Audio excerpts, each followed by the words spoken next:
Esther. Chapter 1. Now it came about in the days of Ahasuerus, that is, the Ahasuerus who was ruling as king from India to Ethiopia, over 127 jurisdictional districts, that in those days, as King Ahasuerus was sitting upon his royal throne, which was in Shushan the castle, in the 3rd year of his reigning, he held a banquet for all his princes and his servants, the military force of Persia and Media, the nobles and the princes of the jurisdictional districts before himself, when he showed the riches of his glorious kingdom, and the honor and the beauty of his greatness for many days, 180 days. And when these days had come to the full, the king held a banquet for 7 days for all the people that were found in Shushan the castle, for the great as well as the small, in the courtyard of the garden of the king's palace. There were linen, fine cotton, and blue held fast in ropes of fine fabric, and wool dyed reddish purple in silver rings, and pillars of marble, couches of gold and silver, upon a pavement of porphyry and marble and pearl and black marble. And there was a passing of wine to drink in gold vessels, and the vessels were different from one another, and the royal wine was in great quantity according to the means of the king. As regards the time of drinking according to the law, there was no one compelling, for that was the way the king had arranged for every great man of his household, to do according to the liking of each and every one. Also Vashti the queen herself held a banquet for the women at the royal house that belonged to King Ahasuerus. On the 7th day, when the king's heart was in a merry mood with wine, he said to Mehuman, Biztha, Harbona, Bigtha and Abagtha, Zetha and Carcas, the 7 court officials that were ministering to the person of King Ahasuerus, to bring Vashti the queen in the royal headdress before the king, to show the peoples and the princes her loveliness, for she was beautiful in appearance. But Queen Vashti kept refusing to come at the king's word that was conveyed by means of the court officials. At this the king grew highly indignant, and his very rage flared up within him. And the king proceeded to say to the wise men having knowledge of the times, for in this way the king's matter came before all those versed in law and legal cases, and those closest to him were Karshina, Shetha, Admatha, Tarshish, Meres, Marsina, and Memucan, 7 princes of Persia and Media, having access to the king, and who were sitting first in the kingdom. According to law, what is to be done with Queen Vashti, because she has not performed the saying of King Ahasuerus by means of the court officials? To this Memucan said before the king and the princes, It is not against the king alone that Vashti the queen has done wrong, but against all the princes and against all the peoples that are in all the jurisdictional districts of King Ahasuerus. For the affair of the queen will go out to all the wives, so that they will despise their owners in their own eyes, when they say, King Ahasuerus himself said to bring in Vashti the queen before him, and she did not come in. And this day the princesses of Persia and Media, who have heard the affair of the queen, will talk to all the princes of the king, and there will be plenty of contempt and indignation. If to the king it does seem good, let a royal word go out from his person, and let it be written among the laws of Persia and Media, that it may not pass away, that Vashti may not come in before King Ahasuerus, and her royal dignity let the king give to a companion of hers, a woman better than she is. And the decree of the king that he will make must be heard in all his realm, for it is vast, and all the wives themselves will give honor to their owners, the great as well as the small. And the thing was pleasing in the eyes of the king and the princes, and the king proceeded to do according to the word of Memucan. So he sent written documents to all the king's jurisdictional districts, to each jurisdictional district in its own style of writing, and to each people in its own tongue, for every husband to be continually acting as prince in his own house, and speaking in the tongue of his own people. Chapter 2. After these things, when the rage of King Ahasuerus had subsided, he remembered Vashti, and what she had done, and what had been decided against her. Then the king's attendants, his ministers, said, Let them seek young women, virgins, beautiful in appearance for the king, And let the king appoint commissioners in all the jurisdictional districts of his realm, and let them collect together all the young women, virgins, beautiful in appearance, at Shushan the castle, at the house of the women in charge of Hegai, the king's eunuch, the guardian of the women, and let there be a giving of their massages. And that young woman who seems pleasing in the king's eyes will be queen instead of Vashti. And the thing was pleasing in the king's eyes, and he proceeded to do that way. A certain man, a Jew, happened to be in Shushan the castle, and his name was Mordecai, the son of Jair, the son of Shimei, the son of Kish, a Benjaminite, who had been taken into exile from Jerusalem with the deported people who were taken into exile with Jeconiah, the king of Judah, whom Nebuchadnezzar the king of Babylon took into exile. And he came to be the caretaker of Hadassah, that is, Esther, the daughter of his father's brother, for she had neither father nor mother, and the young woman was pretty in form and beautiful in appearance. And at the death of her father and her mother, Mordecai took her as his daughter. And it came about that when the king's word and his law were heard, and when many young women were collected together at Shushan the castle in charge of Hegai, then Esther was taken to the king's house in charge of Hegai, the guardian of the women. Now the young woman was pleasing in his eyes, so that she gained loving kindness before him, and he made haste to give her her massages and her appropriate food, and to give her 7 selected young women from the king's house, and he proceeded to transfer her and her young women to the best place of the house of the women. Esther had not told about her people or about her relatives, for Mordecai himself had laid the command upon her that she should not tell. And day after day Mordecai was walking before the courtyard of the house of the women to know of Esther's welfare and what was being done with her. And when the turn of each young woman arrived to go in to King Ahasuerus, after it had happened to her according to the women's regulation for 12 months, for that was the way the days of their massage procedure were gradually fulfilled, 6 months with oil of myrrh, and 6 months with balsam oil, and with the massages of the women, then on these conditions the young woman herself came into the king. Everything that she would mention would be given her, to come with her from the house of the women to the king's house. In the evening she herself came in, and in the morning she herself returned to the second house of the women in charge of Sheashgaz, the king's eunuch, the guardian of the concubines. She would not come in any more to the king unless the king had taken delight in her, and she had been called by name.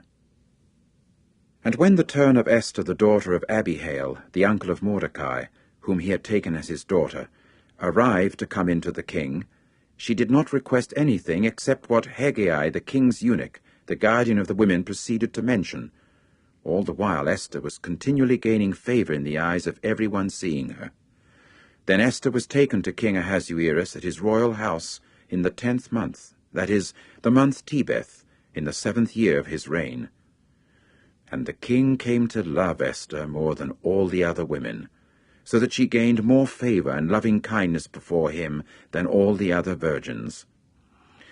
And he proceeded to put the royal headdress upon her head, and make her queen, instead of Vashti.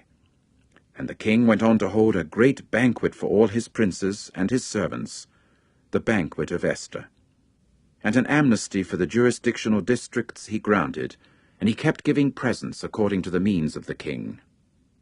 Now when virgins were collected together a second time, Mordecai was sitting in the king's gate. Esther was not telling about her relatives and her people, just as Mordecai had laid the command upon her, and the saying of Mordecai Esther was performing, just as when she happened to be under care by him.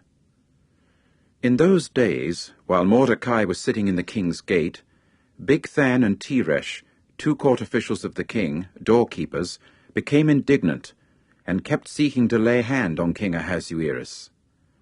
And the thing came to be known to Mordecai, and he immediately told Esther the queen. In turn, Esther talked to the king in Mordecai's name. So the matter was sought out and eventually found out, and both of them got to be hanged on a stake, after which it was written in the book of the affairs of the days before the king. Chapter 3.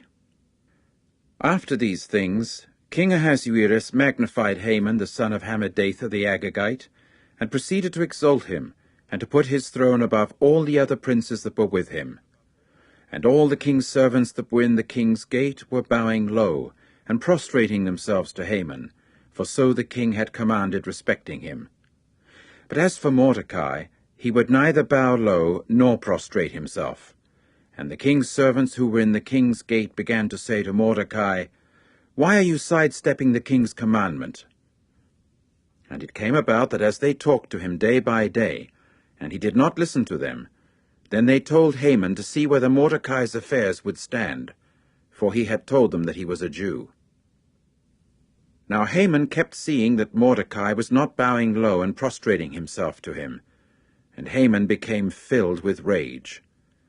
But it was despicable in his eyes to lay hand upon Mordecai alone, for they had told him about Mordecai's people, and Haman began seeking to annihilate all the Jews who were in all the realm of Ahasuerus, Mordecai's people.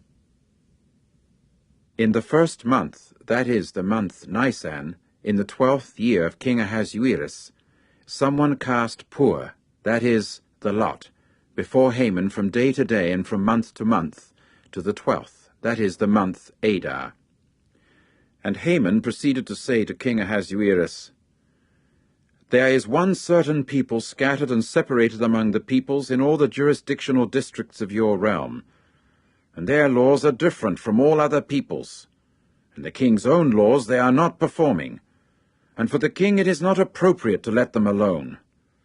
If to the king it does seem good, let there be a writing that they be destroyed, and 10,000 silver talents I shall pay into the hands of those doing the work by bringing it into the king's treasury." At that the king removed his signet ring from his own hand, and gave it to Haman, the son of Hammedatha, the Agagite, the one showing hostility to the Jews.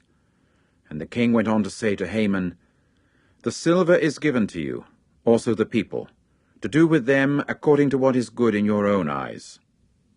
The king's secretaries were then called in the 1st month on the 13th day of it, and writing went on according to all that Haman commanded the king's satraps and the governors who were over the different jurisdictional districts, and the princes of the different peoples of each jurisdictional district in its own style of writing, and each people in its own tongue. In the name of King Ahasuerus it was written, and it was sealed with the king's signet ring.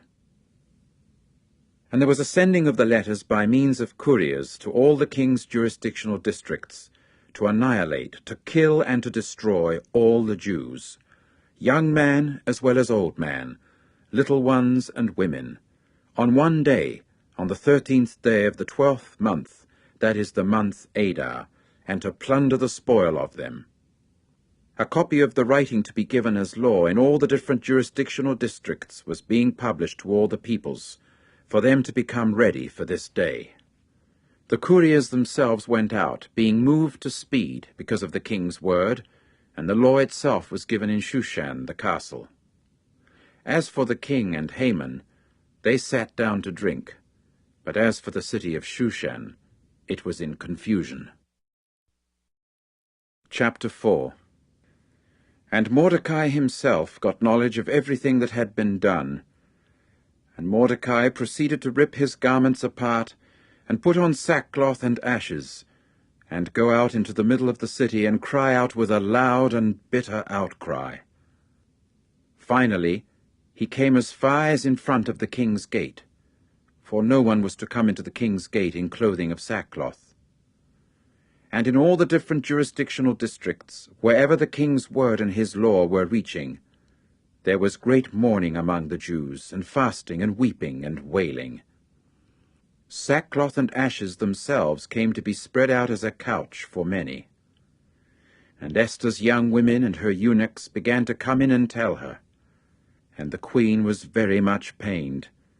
Then she sent garments to clothe Mordecai and to remove his sackcloth off him, and he did not accept them. At this, Esther called Hathach, one of the king's eunuchs, whom he had made to attend upon her, and she proceeded to give him a command concerning Mordecai, to know what this meant, and what this was all about. So Hathach went out to Mordecai into the public square of the city that was before the king's gate. Then Mordecai told him about all the things that had befallen him, and the exact statement of the money that Haman had said to pay to the king's treasury against the Jews to destroy them, and a copy of the writing of the law that had been given in Shushan to have them annihilated he gave him to show Esther, and to tell her and to lay the command upon her to come in to the king and implore favor of him, and make request directly before him for her own people. Hathach now came in and told Esther Mordecai's words. Then Esther said to Hathach, and commanded him concerning Mordecai, "All the king's servants and the people of the king's jurisdictional districts are aware that as regards any man or woman that comes into the king at the inner courtyard who is not called, his one law is to have him put to death. Only in case the king holds out to him the golden scepter, he will also certainly stay alive. As for me, I have not been called to come into the king now for 30 days. And they proceeded to tell Mordecai the words of Esther. Then Mordecai said to reply to Esther, "Do not imagine within your own soul that the king's household will escape any more than all the other Jews. For if you are altogether silent at this time, relief and deliverance themselves will stand up for the Jews from another place. But as for you and your father's house, you people will perish. And who is there knowing whether it is for a time like this that you have attained to royal dignity?" Accordingly Esther said to reply to Mordecai, "Go, gather all the Jews that are to be found in Shushan, and fast in my behalf, and neither eat nor drink for 3 days, night and day.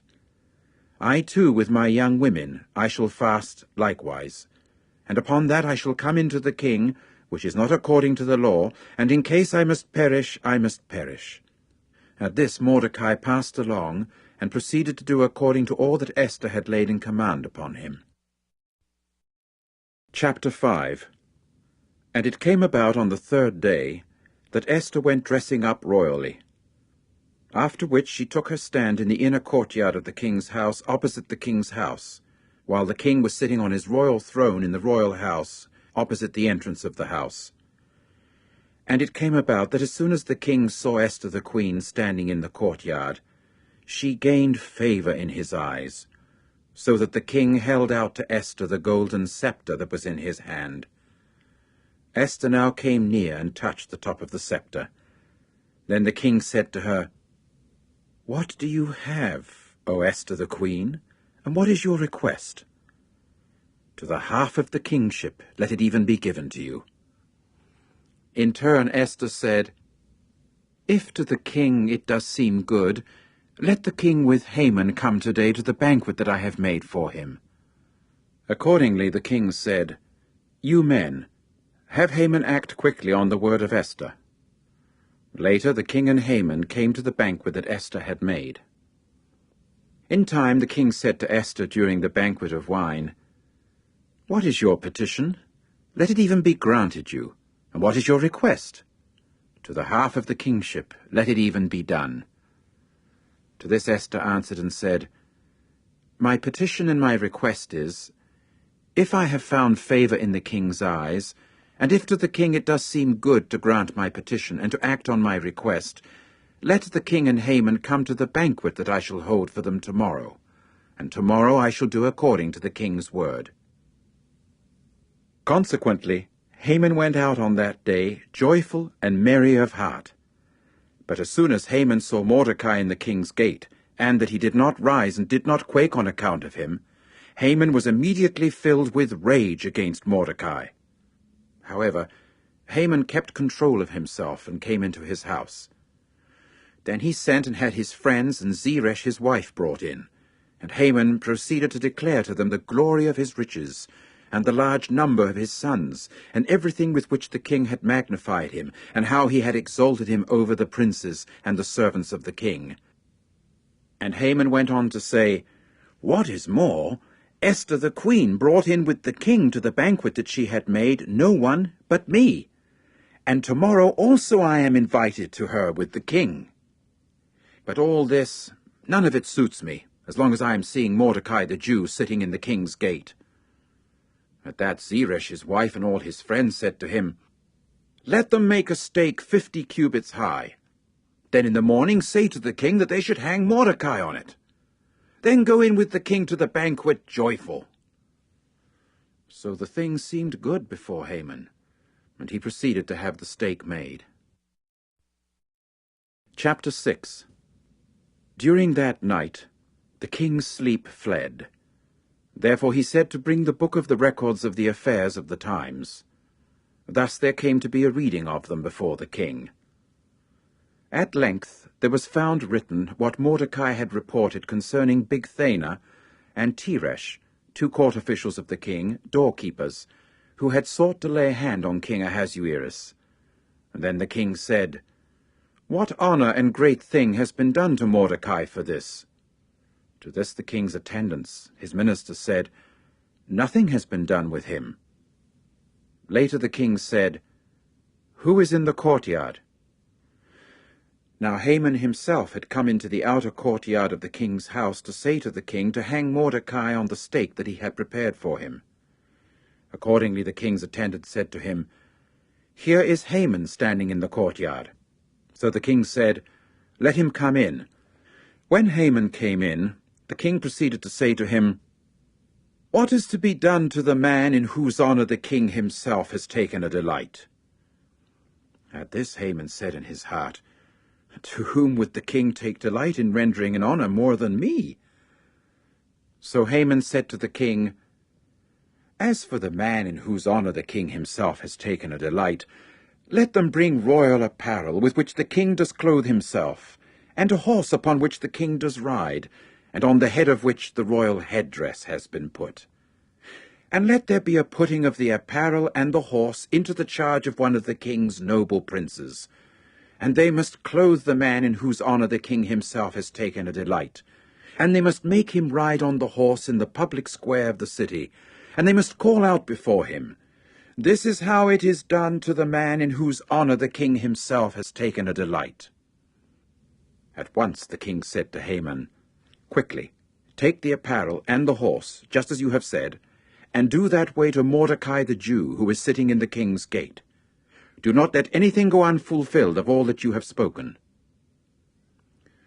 And Haman proceeded to take the apparel and the horse, and clothe Mordecai, and make him ride in the public square of the city, and call out before him, "This is how it is done to the man in whose honor the king himself has taken a delight." Afterward, Mordecai returned to the king's gate. As for Haman, he hurried to his house, mourning, and with his head covered. And Haman went on to relate to Zeresh his wife, and to all his friends, everything that had befallen him. At that his wise men and Zeresh his wife said to him, "If it is from the seed of the Jews that Mordecai is, before whom you have started to fall, you will not prevail against him, but you will without fail fall before him." While they were yet speaking with him, the king's court officials themselves arrived and proceeded hastily to bring Haman to the banquet that Esther had made. Chapter 7. Then the king and Haman came in to banquet with Esther the queen. The king now said to Esther also on the second day during the banquet of wine, "What is your petition, O Esther the queen? Let it even be given to you. And what is your request? To the half of the kingship, let it even be done." At this Esther the queen answered and said, "If I have found favor in your eyes, O king, and if to the king it does seem good, let there be given me my own soul at my petition, and my people at my request. For we have been sold, I and my people, to be annihilated, killed, and destroyed. Now if we had been sold for mere men-slaves and for mere maidservants, I should have kept silent. But the distress is not appropriate when with damage to the king." King Ahasuerus now said, yes, he went on to say to Esther the queen, "Who is this? And just where is the one who has emboldened himself to do that way?" Then Esther said, "The man, the adversary and enemy, is this bad Haman." As for Haman, He became terrified because of the king and the queen. As for the king, he rose up in his rage from the banquet of wine to go to the garden of the palace. And Haman himself stood up to make request for his soul from Esther the queen, for he saw that bad had been determined against him by the king. And the king himself returned from the garden of the palace to the house of the wine banquet, and Haman was fallen upon the couch on which Esther was. Consequently the king said, "Is there also to be a raping of the queen, with me in the house?" The word itself went out of the king's mouth, and Haman's face they covered. Harbona, one of the court officials before the king, now said, "Also there is the stake that Haman made for Mordecai, who had spoken good concerning the king, standing in Haman's house, 50 cubits high." At that the king said, "You men, hang him on it." And they proceeded to hang Haman on the stake that he had prepared for Mordecai. And the king's rage itself subsided. Chapter 8. On that day King Ahasuerus gave to Esther the queen the house of Haman, the one showing hostility to the Jews. And Mordecai himself came in before the king, because Esther had told what he was to her. Then the king removed his signet ring that he had taken away from Haman, and gave it to Mordecai. And Esther went on to place Mordecai over the house of Haman. Moreover, Esther spoke again before the king, and fell down before his feet, and wept, and implored favor of him to turn away the badness of Haman the Agagite, and his scheme that he had schemed against the Jews. Then the king held the golden scepter out to Esther, at which Esther rose and stood before the king. She now said, "If to the king it does seem good, and if I have found favor before him, and the thing is proper before the king, and I am good in his eyes, let it be written to undo the written documents, the scheme of Haman, the son of Hammedatha, the Agagite, which he wrote to destroy the Jews that are in all the king's jurisdictional districts. For how can I bear it when I must look upon the calamity that will find my people? And how can I bear it when I must look upon the destruction of my relatives?" So King Ahasuerus said to Esther the queen and to Mordecai the Jew, "Look, the house of Haman I have given to Esther, and him they have hanged on the stake for the reason that he thrust out his hand against the Jews. And you yourselves write in behalf of the Jews according to what is good in your own eyes, in the king's name, and seal it with the king's signet ring. For a writing that is written in the king's name and sealed with the king's signet ring, it is not possible to undo." Accordingly the secretaries of the king were called at that time in the 3rd month, that is, the month of Sivan, on the 23rd day of it. And writing went on according to all that Mordecai commanded to the Jews, and to the satraps and the governors and the princes of the jurisdictional districts that were from India to Ethiopia, 127 jurisdictional districts, to each jurisdictional district in its own style of writing, and to each people in its own tongue, and to the Jews in their own style of writing and in their own tongue. And he proceeded to write in the name of King Ahasuerus, and do the sealing with the king's signet ring, and send written documents by the hand of the couriers on horses, riding post-horses used in the royal service, sons of speedy mares, that the king granted to the Jews that were in all the different cities to congregate themselves, and stand for their souls, to annihilate and kill and destroy all the force of the people and jurisdictional district that were showing hostility to them, little ones and women, and to plunder their spoil, on the one day in all the jurisdictional districts of King Ahasuerus, on the 13th day of the 12th month, that is, the month of Adar. A copy of the writing was to be given as law throughout all the different jurisdictional districts, published to all the peoples, that the Jews should become ready for this day to avenge themselves upon their enemies. The couriers themselves, riding post-horses used in the royal service, went forth, being urged forward and being moved with speed by the king's word, and the law itself was given out in Shushan the castle. As for Mordecai, he went forth from before the king in royal apparel of blue and linen, with a great crown of gold and a fine fabric cloak, even of wool dyed reddish purple. And the city of Shushan itself cried out shrilly and was joyful. For the Jews there occurred light and rejoicing and exaltation and honor.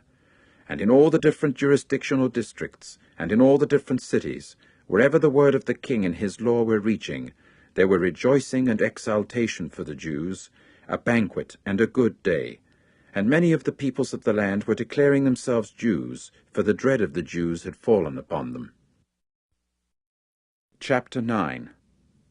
And in the 12th month, that is the month of Adar, on the 13th day of it, when the king's word and his law came due to be performed on the day for which the enemies of the Jews had waited to domineer over them, there was even a turning to the contrary, in that the Jews themselves domineered over those hating them. The Jews congregated themselves in their cities in all the jurisdictional districts of King Ahasuerus, to lay hand on those seeking their injury, and not a man stood his ground before them, for the dread of them had fallen upon all the peoples. And all the princes of the jurisdictional districts, and the satraps, and the governors, and the doers of the business that belonged to the king, were assisting the Jews, for the dread of Mordecai had fallen upon them. For Mordecai was great in the king's house, and his fame was travelling throughout all the jurisdictional districts, because the man Mordecai was steadily growing greater. And the Jews went striking down all their enemies with a slaughter by the sword, and with a killing and destruction, and they went doing to those hating them according to their liking. And in Shushan the castle the Jews killed, and there was a destroying of 500 men. Also Parshandatha, and Dalphon, and Aspatha, and Poratha, and Adalia, and Aradatha, and Parmashta, and Arasai, and Aradai, and Vaisatha, the 10 sons of Haman, the son of Hammedatha, the one showing hostility to the Jews, they killed. But on the plunder they did not lay their hand. On that day the number of those killed in Shushan the castle came before the king. And the king proceeded to say to Esther the queen, In Shushan the castle the Jews have killed, and there has been a destroying of 500 men and the 10 sons of Haman. In the rest of the jurisdictional districts of the king, what have they done? And what is your petition? Let it even be given to you. And what is your further request? Let it even be done. Accordingly Esther said, If to the king it does seem good, let it be granted tomorrow also to the Jews that are in Shushan to do according to the law of today, and let the 10 sons of Haman be hanged upon the stake. So the king said for it to be done that way. Then a law was given out in Shushan, and the 10 sons of Haman were hanged. And the Jews that were in Shushan proceeded to congregate themselves also on the 14th day of the month Adar, and they got to kill in Shushan 300 men, but on the plunder they did not lay their hand. As for the rest of the Jews that were in the jurisdictional districts of the king, they congregated themselves, and there was a stand for their souls, and there was an avenging of themselves upon their enemies, and a killing among those hating them of 75,000. But on the plunder they did not lay their hand on the 13th day of the month Adar, and there was a rest on the 14th day of it, and there was a making of it a day of banqueting and of rejoicing. As for the Jews that were in Shushan, they congregated themselves on the 13th day of it, and on the 14th day of it, and there was a rest on the 15th day of it, and there was a making of it a day of banqueting and of rejoicing. That is why the country Jews inhabiting the cities of the outlying districts were making the 14th day of the month Adar a rejoicing and a banqueting and a good day, and a sending of portions to one another. And Mordecai proceeded to write these things, and sent written documents to all the Jews that were in all the jurisdictional districts of King Ahasuerus, the nearby and the distant ones, to impose upon them the obligation to be regularly holding the 14th day of the month Adar, and the 15th day of it in each and every year, according to the days on which the Jews had rested from their enemies, and the month that was changed for them from grief to rejoicing, and from mourning to a good day, to hold them as days of banqueting and rejoicing, and sending of portions to one another, and of gifts to the poor people. And the Jews accepted what they had started to do, and what Mordecai had written to them. For Haman the son of Hammedatha the Agagite, the one showing hostility to all the Jews, had himself schemed against the Jews to destroy them. And he had had Pur, that is the lot cast, to disquiet them and destroy them. But when Esther came in before the king, he said with the written document, Let his bad scheme that he has schemed against the Jews come back upon his own head. and they hanged him and his sons upon the stake. That is why they call these days Purim, by the name of the poor.